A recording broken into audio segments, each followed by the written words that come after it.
ఒకప్పుడు ఒక పెద్ద పచ్చని అడవిలో ఒక గూడు చీకటి గుహ ఉండేది. అందరూ జంతువులు చెప్పారు, ఆ దగ్గరకు పోకండి, అక్కడ ఒక రాక్షసుడు ఉంటాడు. కాని ఒక చిన్న నక్క పేరు లుమా చాలా ఆసక్తిగా ఉండేది. నేను ఆ రాక్షసుడిని చూడాలనుకుంటున్నాను అని లుమా అంది. అందుకే లుమా ఆ గుహలోకి నడిచింది. అది చీకటి, చల్లగా ఉండింది. హలో అని ఆమె పిలిచింది. అప్పుడు ఒక పెద్ద గర్జన వినిపించింది.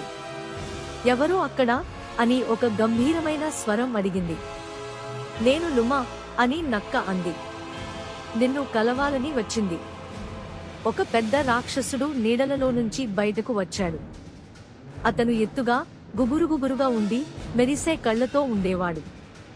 అందరూ నన్ను భయపడతారు అని రాక్షసుడు అన్నాడు. కానీ నేను చెడ్డవాడిని కాను. నేను ఈ అడవిని రక్షిస్తాను.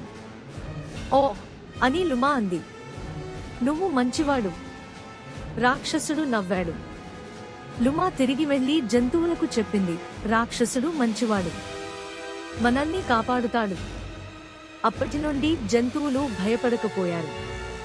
వారు గుహకు వెళ్లి రాక్షసుడికి స్వీట్లు, కథలు తీసుకువెళ్లేవారు.